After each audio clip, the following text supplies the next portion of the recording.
Jacob Abbott, Chapter 7. The Alexandrine War. Forces of Caesar. The Egyptian Army. Fugitive slaves. Dangerous situation of Caesar. Presence of Caesar. Influence of Cleopatra.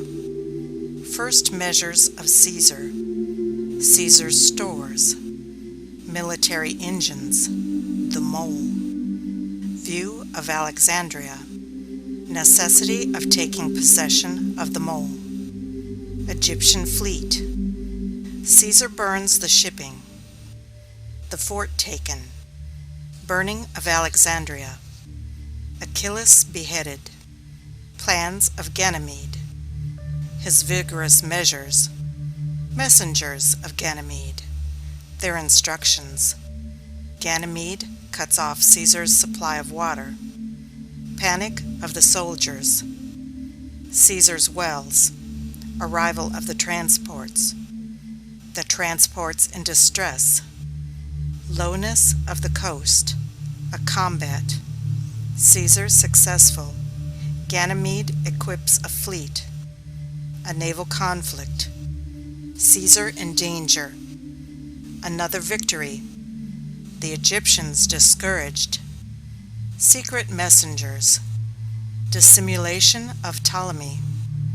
Arrival of Mithridates. Defeat of Ptolemy. Terror and confusion. Death of Ptolemy. Cleopatra Queen. General disapprobation of Caesar's course. Cleopatra's son, Caesarion. Public opinion of her conduct. Caesar departs for Rome. He takes Arsinoe with him. The war which ensued as the result of the intrigues and maneuvers described in the last chapter is known in the history of Rome and Julius Caesar as the Alexandrine War.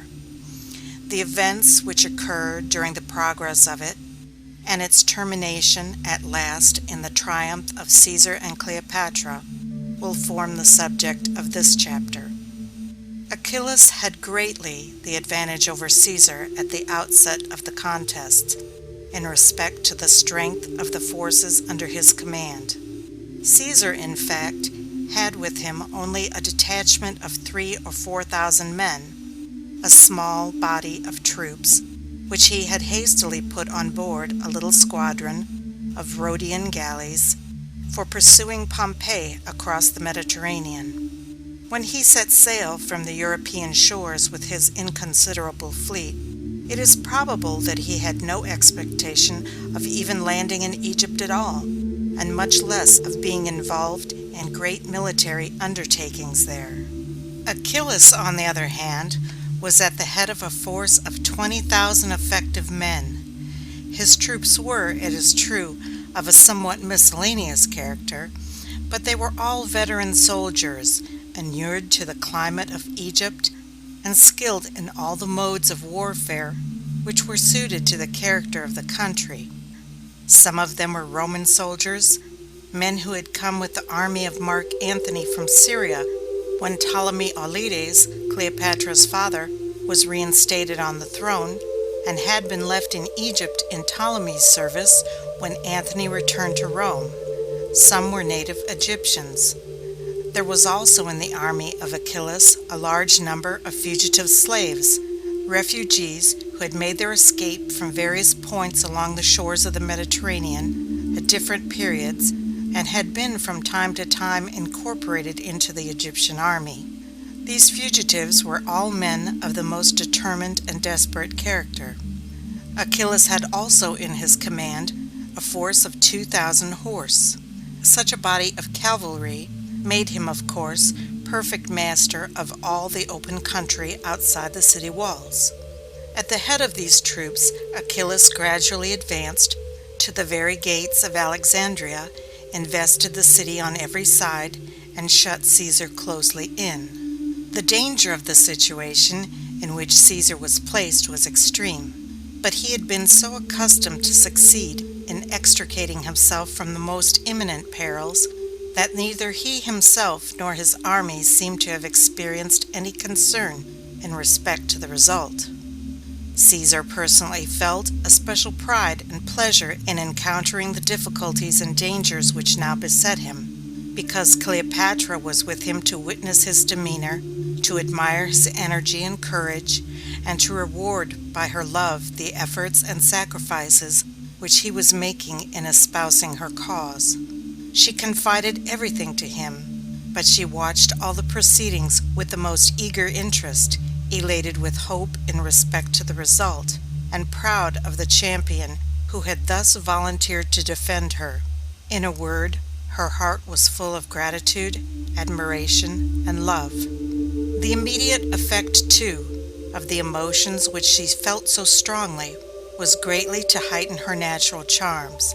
The native force and energy of her character were softened and subdued. Her voice, which always possessed a certain inexpressible charm, was endued with the new sweetness through the influence of affection. Her countenance beamed with fresh animation and beauty, and the sprightliness and vivacity of her character, which became at later periods of her life boldness and eccentricity, now being softened and restrained within proper limits by the respectful regard with which she looked upon Caesar, made her an enchanting companion. Caesar was, in fact, entirely intoxicated with the fascinations which she unconsciously displayed. Under other circumstances than these, a personal attachment so strong, formed by a military commander while engaged in active service, might have been expected to interfere in some degree with the discharge of his duties, but in this case, since it was for Cleopatra's sake and her behalf that the operations which Caesar had undertaken were to be prosecuted, his love for her only stimulated the spirit and energy with which he engaged in them. The first measure to be adopted was, as Caesar plainly perceived, to concentrate and strengthen his position in the city, so that he might be able to defend himself there against Achillas until he should receive reinforcements from abroad. For this purpose he selected a certain group of palaces and citadels which lay together near the head of the long pier of causeway which led to the Pharos, and withdrawing his troops from all other parts of the city, established them there. The quarter which he thus occupied contained the great city arsenals and public granaries. Caesar brought together all the arms and munitions of war which he could find in other parts of the city, and also all the corn and other provisions which were contained either in the public depots or in private warehouses, and stored the whole within his lines. He then enclosed the whole quarter with strong defenses. The avenues leading to it were barricaded with walls of stone. Houses in the vicinity, which might have afforded shelter to an enemy, were demolished, and the materials used in constructing walls wherever they were needed, or in strengthening the barricades. Prodigious military engines, made to throw heavy stones and beams of wood and other ponderous missiles, were set up within his lines, and openings were made in the walls and other defenses of the citadel, wherever necessary, to facilitate the action of these machines. There was a strong fortress situated at the head of the pier, or mole leading to the island of Pharos, which was without Caesar's lines, and still in the hands of the Egyptian authorities. The Egyptians thus commanded the entrance to the mole. The island itself also, with the fortress at the other end of the pier, was still in the possession of the Egyptian authorities, who seemed disposed to hold it for Achillas. The mole was very long, as the island was nearly a mile from the shore. There was quite a little town upon the island itself, besides the fortress or castle built there to defend the place.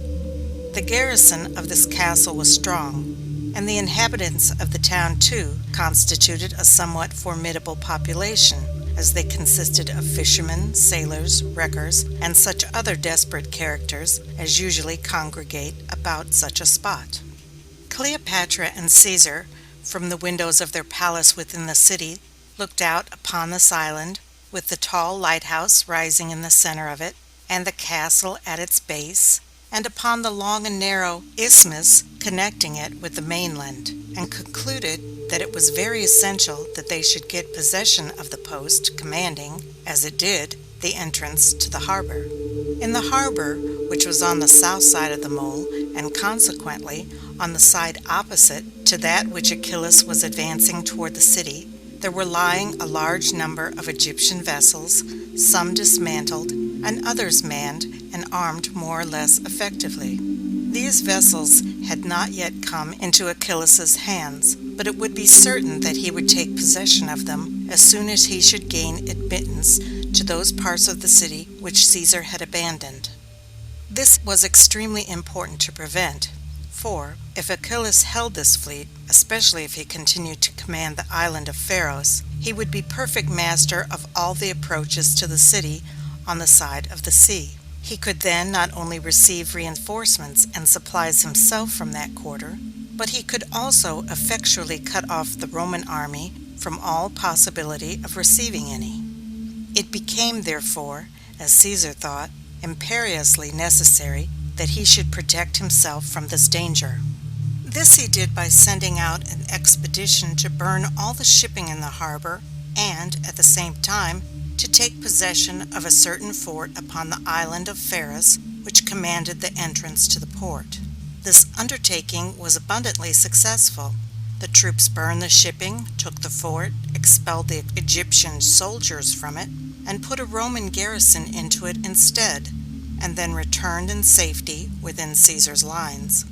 Cleopatra witnessed these exploits from her palace windows with feelings of the highest admiration for the energy and valor which her Roman protectors displayed. The burning of the Egyptian ships in this action, however fortunate for Cleopatra and Caesar, was attended with a catastrophe which has ever since been lamented by the whole civilized world. Some of the burning ships were driven by the wind to the shore, where they set fire to the buildings which were contiguous to the water. The flames spread and produced an extensive conflagration, in the course of which the largest part of the great library was destroyed. This library was the only general collection of the ancient writings that had ever been made, and the loss of it was never repaired. The destruction of the Egyptian fleet resulted also in the downfall and ruin of Achillas. From the time of Arsinoe's arrival in the camp, there had been a constant rivalry and jealousy between himself and Ganymede, the eunuch who had accompanied Arsinoe in her flight. Two parties had been formed in the army, some declaring for Achillas and some for Ganymede. Arsinoe advocated Ganymede's interests, and when at length the fleet was burned, she charged Achillas with having been, by his neglect or incapacity, the cause of the loss. Achillas was tried, condemned, and beheaded. From that time, Ganymede assumed the administration of Arsinoe's government as her minister of state and the commander-in-chief of her armies.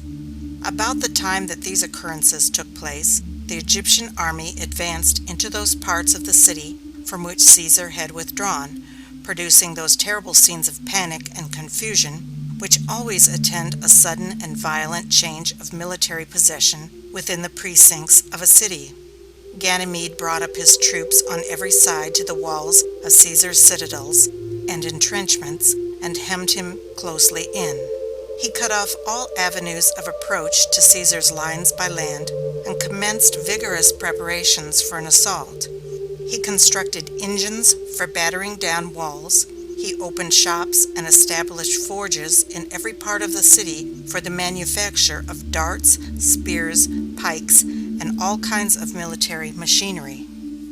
He built towers supported upon huge wheels with the design of filling them with armed men when readily available to make his assault upon Caesar's lines, and moving them up to the walls of the citadels and palaces so as to give his soldiers the advantage of a lofty elevation in making their attacks. He levied contributions on the rich citizens for the necessary funds, and provided himself with men by pressing all the artisans, laborers, and men capable of bearing arms into his service. He sent messengers back into the interior of the country in every direction, summoning the people to arms and calling for contributions of money and military stores. These messengers were instructed to urge upon the people that, unless Caesar and his army were at once expelled from Alexandria, there was imminent danger that the national independence of Egypt would be forever destroyed. The Romans, they were to say, had extended their conquests over almost all the rest of the world. They had sent one army into Egypt before, under the command of Mark Antony, under the pretense of restoring Ptolemy Auletes to the throne. Now another commander, with another force, had come, offering some other pretext for interfering in their affairs. These Roman encroachments, the messengers were to say, would end in the complete subjugation of Egypt to a foreign power, unless the people of the country aroused themselves to meet the danger manfully and to expel the intruders. For some time the army within could not understand these changes, and when, at length, they discovered the cause, the soldiers were panic-stricken at the thought that they were now, apparently, wholly at the mercy of their enemies, since, without supplies of water, they must all immediately perish. They considered it hopeless to attempt any longer to hold out, and urged Caesar to evacuate the city, embark on board his galleys, and proceed to sea. Instead of doing this, however, Caesar, ordering all other operations to be suspended, employed the whole laboring force of his command, under the direction of the captains of the several companies, in digging wells in every part of his quarter of the city. Fresh water, he said, was almost invariably found, at a moderate depth, upon sea coasts, even upon ground lying in very close proximity to the sea. The digging was successful. Fresh water in great abundance was found. Thus, this danger was passed, and the men's fears effectually relieved. A short time after these transactions occurred, there came into the harbor one day, from along the shore west of the city, a small sloop, bringing the intelligence that a squadron of transports had arrived upon the coast to the westward of Alexandria, and had anchored there, being unable to come up to the city on account of an easterly wind which prevailed that season of the year. This squadron was one which had been sent across the Mediterranean with arms, ammunition, and military stores for Caesar in answer to requisitions which he had made immediately after he had landed. The transports being thus windbound on the coast, and having nearly exhausted their supplies of water, were in distress, and they accordingly sent forward the sloop, which was probably propelled by oars, to make known their situation to Caesar, and to ask for succor. Caesar immediately went, himself, on board one of his galleys, and ordering the remainder of his little fleet to follow him, he set sail out of the harbor, and then turned to the westward, with a view of proceeding along the coast to the place where the transports were lying. All this was done secretly. The land is so low in the vicinity of Alexandria that boats or galleys are out of sight from it at a very short distance from the shore. In fact, travelers say that, in coming upon the coast, the illusion produced by the spherical form of the surface of the water and the low and level character of the coast is such that one seems actually to descend from the sea to the land. Caesar might, therefore, have easily kept his expedition a secret, had it not been that, in order to be provided with a supply of water for the transports immediately on reaching them, he stopped at a solitary part of the coast, at some distance from Alexandria, and sent a party a little way into the interior in search for water.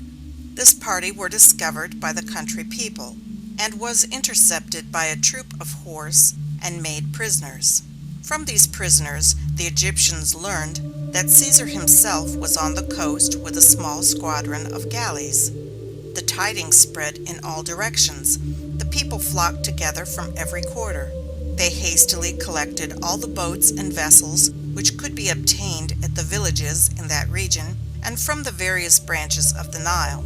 In the meantime, Caesar had gone on to the anchorage ground of the squadron, and had taken the transports in tow to bring them to the city, for the galleys, being propelled by oars, were in a measure independent of the wind. On his return, he found quite a formidable naval armament assembled to dispute the passage. A severe conflict ensued, but Caesar was victorious. The navy which the Egyptians had so suddenly got together was as suddenly destroyed. Some of the vessels were burned, others sunk, and others captured, and Caesar returned in triumph to the port with his transports and stores. He was welcomed with the acclamations of his soldiers, and still more warmly by the joy and gratitude of Cleopatra, who had been waiting during his absence in great anxiety and suspense to know the result of the expedition, aware as she was that her hero was exposing himself in it to the most imminent personal danger. The arrival of these reinforcements greatly improved Caesar's condition, and the circumstance of their coming forced upon the mind of Ganymede a sense of the absolute necessity that he should gain possession of the harbor if he intended to keep Caesar in check. He accordingly determined to take immediate measures for forming a naval force. He sent along the coast and ordered every ship and galley that could be found in all the ports to be sent immediately to Alexandria. He employed as many men as possible in and around the city in building more. He unroofed some of the most magnificent edifices to procure timber as a material for making benches and oars. When all was ready, he made a grand attack upon Caesar in the port, and a terrible contest ensued for the possession of the harbor, the mole, the island, and the citadels and fortresses commanding the entrances from the sea. Caesar well knew this contest would be a decisive one in respect to the final result of the war, and he accordingly went forth himself to take an active and personal part in the conflict.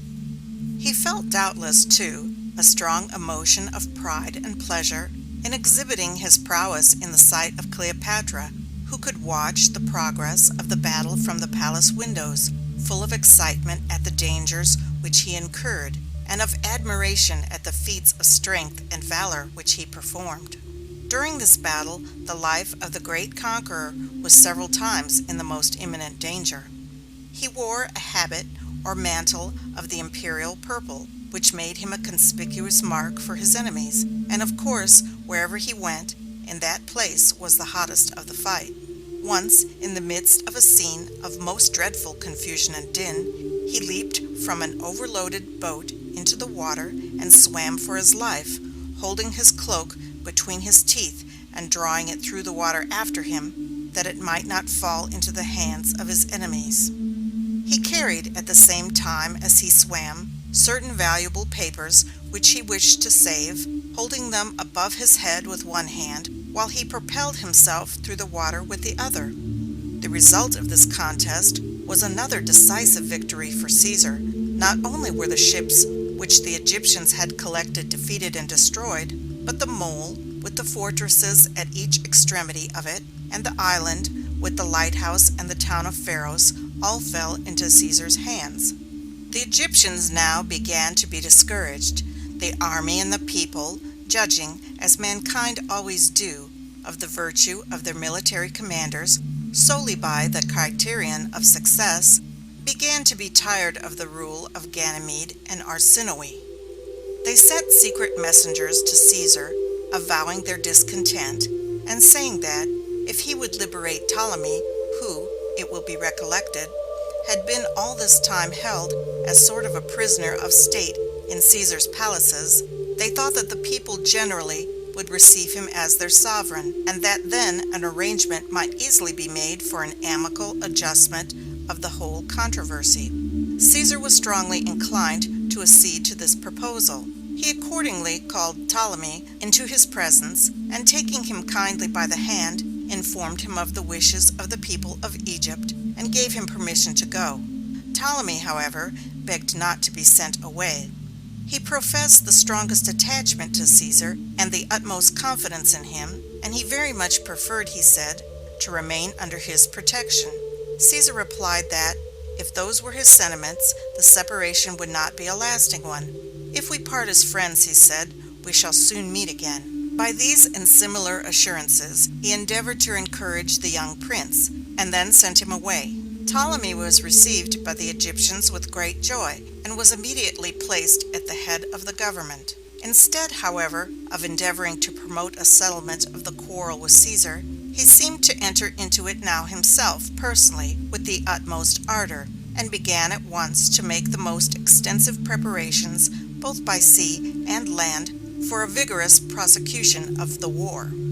What the result of these operations would have been can now not be known, for the general aspect of affairs was, soon after these transactions, totally changed by the occurrence of a new and very important event which suddenly intervened, and which turned the attention of all parties, both Egyptians and Romans, to the eastern quarter of the kingdom. The tidings arrived that a large army under the command of a general named Mithridates, whom Caesar had dispatched into Asia for this purpose, had suddenly appeared at Pelusium, had captured that city, and were now ready to march to Alexandria. The Egyptian army immediately broke up its encampments in the neighborhood of Alexandria, and marched to the eastward to meet these new invaders. Caesar followed them with all the forces that he could safely take away from the city. He left the city in the night, and unobserved moved across the country with such celerity that he joined Mithridates before the forces of Ptolemy had arrived. After various marches and maneuvers, the armies met, and a great battle was fought. The Egyptians were defeated. Ptolemy's camp was taken. As the Roman army burst in upon one side of it, the guards and attendants of Ptolemy fled upon the other, clambering over the ramparts in the utmost terror and confusion. The foremost fell headlong into the ditch below, which was thus soon filled to the brim with the dead and dying, while those who came behind pressed on over the bridge thus formed, trampling remorselessly as they fled on the bodies of their comrades who lay writhing, struggling, and shrieking beneath their feet. Those who escaped reached the river. They crowded together into a boat which lay at the bank and pushed off from the shore. The boat was overloaded, and it sank as soon as it left the land. The Romans drew the bodies, which floated to the shore upon the bank again, and they found among them one which, by the royal cuirass which was upon it, the customary badge and armor of the Egyptian kings, they knew to be the body of Ptolemy. The victory which Caesar obtained in this battle and the death of Ptolemy ended the war. Nothing now remained but for him to place himself at the head of the combined forces and march back to Alexandria. The Egyptian forces which had been left there made no resistance, and he entered the city in triumph. He took Arsinoe prisoner. He decreed that Cleopatra should reign as queen, and that she should marry her youngest brother, the other Ptolemy, a boy at this time about 11 years of age. A marriage with one so young was, of course, a mere form. Cleopatra remained as before the companion of Caesar. Caesar had, in the meantime, incurred great censure at Rome, and throughout the whole Roman world, for having thus turned aside from his own proper duties as the Roman consul and the commander-in-chief of the armies of the empire, to embroil himself in the quarrels of a remote and secluded kingdom with which the interests of the Roman commonwealth were so little connected. His friends and the authorities at Rome were continually urging him to return. They were especially indignant at his protracted neglect of his own proper duties, from knowing that he was held in Egypt by a guilty attachment to the queen, thus not only violating his obligations to the state, but likewise inflicting upon his wife Calpurnia and his family at Rome an intolerable wrong. But Caesar was so fascinated by Cleopatra's charms, and by the mysterious and unaccountable influence which she exercised over him, that he paid no heed to any of these remonstrances. Even after the war was ended, he remained some months in Egypt to enjoy his favorite's society. He would spend whole nights in her company in feasting and revelry. He made a splendid royal progress with her through Egypt after the war was over, attended by a numerous train of Roman guards. He formed a plan for taking her to Rome and marrying her there, and he took measures for having the laws of the city altered so as to enable him to do so, though he was already married. All these things produced great discontent and disaffection among Caesar's friends and throughout the Roman army. The Egyptians, too, strongly censured the conduct of Cleopatra. A son was born to her about this time, whom the Alexandrians named, from his father, Caesarion. Cleopatra was regarded in the new relation of mother, which she now sustained, not with interest and sympathy, but with feelings of reproach and condemnation. Cleopatra was all this time growing more and more accomplished and more beautiful, but her vivacity and spirit, which had been so charming while it was simple and childlike, now began to appear more forward and bold. It is the characteristic of pure and lawful love to soften and subdue the heart, and infuse a gentle and quiet spirit into all its action, while that which breaks over the barriers that God and nature have marked out for it tends to make women masculine and bold, to injure it all her sensibilities, and to destroy that gentleness and timidity of demeanor which have so great an influence in heightening her charms. Cleopatra was beginning to experience these effects. She was indifferent to the opinions of her subjects, and was only anxious to maintain as long as possible her guilty ascendancy over Caesar. Caesar, however, finally determined to set out on his return to the capital. Leaving Cleopatra, accordingly, a sufficient force to secure the continuance of her power, he embarked the remainder of his forces in his transports and galleys, and sailed away. He took the unhappy Arsinoe with him, intending to exhibit her as a trophy to his Egyptian victories on his arrival at Rome. End of chapter 7.